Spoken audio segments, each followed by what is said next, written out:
Buenos días. Hoy vengo a presentarte, o más bien a reencontrarnos con Fernando Beltrán Llavador en la siguiente conversación para hablar sobre su libro Thomas Merton, El verdadero viaje. Agradezco primero a José Chamorro, que fue el que me regaló de forma inesperada este precioso libro para presentarme a su querido Thomas Merton, y hago también aquí una introducción a su nuevo libro de 15 días con Thomas Merton, que nos invita a orar con él a través de sus textos. Y cerrado este paréntesis, vuelvo con el libro de Fernando Beltrán Llavador, en el que yo conocí a esta persona que intentaba, como todos, quitarse su personaje, Thomas Merton. También, como siempre, disfruté muchísimo con Fernando. De hecho, es la entrevista más larga que he hecho hasta este momento, porque siempre intento que no duren más de 30 o 40 minutos, pero con él el tiempo es menos real. Si nunca existe, con él es que se pasa volando y podría quedarme embelesada escuchándolo y asintiendo a todo lo que dice desde su corazón, porque es una sabiduría tan encarnada que para mí es puro gozo y deleite escucharlo. Le había propuesto, y él, que es muy obediente, hablar de 3 temas de su libro. Ya he compartido en otros podcasts sobre la noche oscura del alma, y como siempre te invito a que lo compres porque, aunque es un resumen de la ingente cantidad de en documentos, de experiencias y lo aprovechada que fue la vida de Thomas Merton en cuanto a, a vivencias y a producción, pero para mí fue muy clarificador, y realmente cada capítulo eh, te invita a permanecer en él o a volver a visitarlo tantas veces como lo desees, porque yo lo he releído muchas veces y siempre encuentro nuevas enseñanzas. Retomo para decir que le había propuesto hablar sobre 3 capítulos de su libro en los que se centra en la soledad, como era para Thomas Merton y su perspectiva y los frutos que en ella se obtenían, el silencio y la creatividad. Pero también, como siempre pasa, y más cuando la otra persona me da ese permiso absoluto como Fernando me lo da, y por la confianza mutua que ya existe entre nosotros, solo nos dio tiempo a hablar del primer punto de la soledad y de otro montón de cosas que abarcan en una hora, pero que nada tenían que ver con el guión inicial, cosa que a mí no me importa en absoluto. Al revés, lo agradezco mucho porque es siempre como esa ratificación de que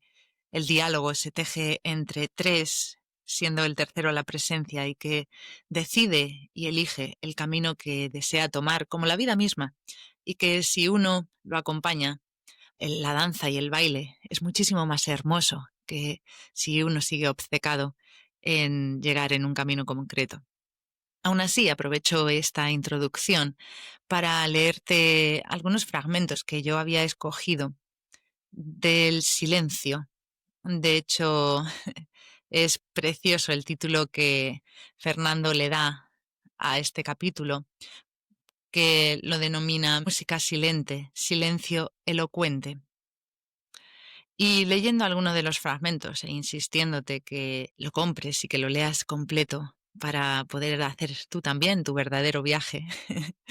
pues comienzo diciendo: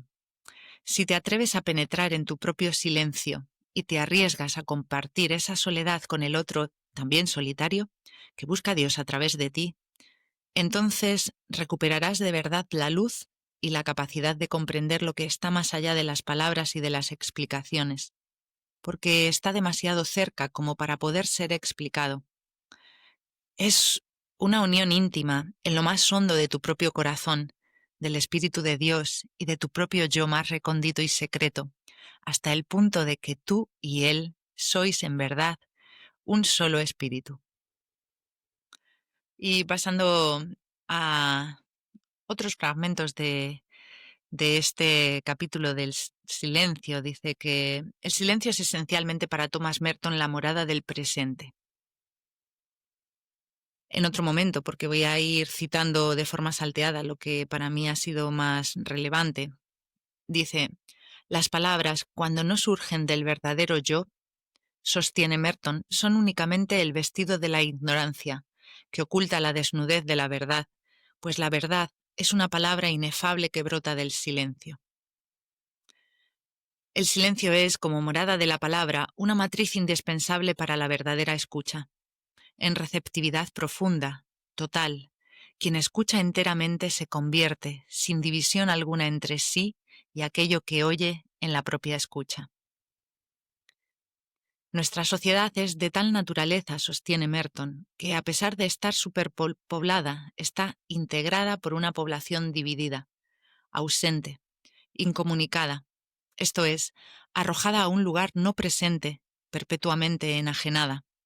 Paradójicamente, las estrategias de socialización del falso yo, en las que la conquista progresiva de la articulación lingüística juega un papel fundamental, terminan por separar a los sujetos y los apartan de su más profundo centro.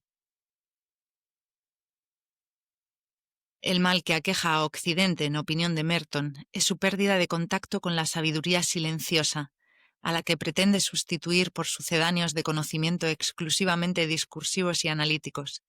Por eso, ahora más que nunca, indica, se hace necesario redescubrir un clima de soledad y silencio consonante con la circunstancia concreta de cada mujer y cada hombre.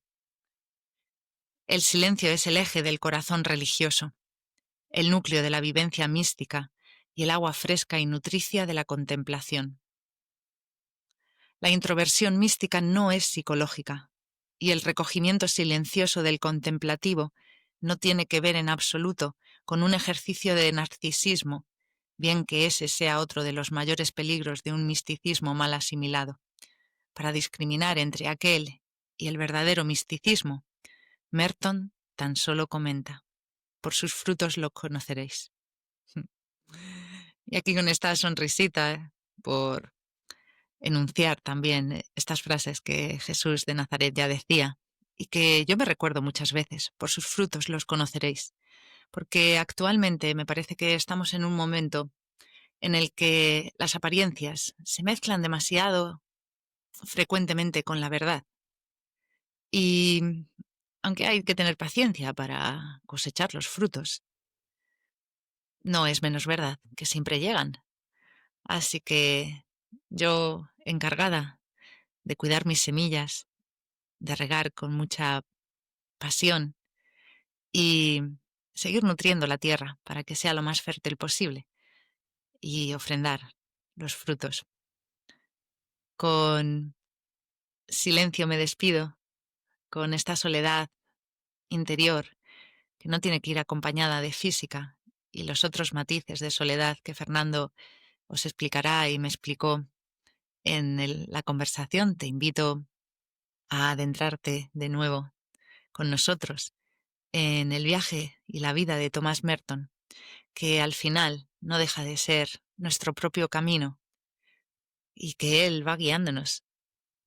de su mano, por su experiencia, con su sabiduría,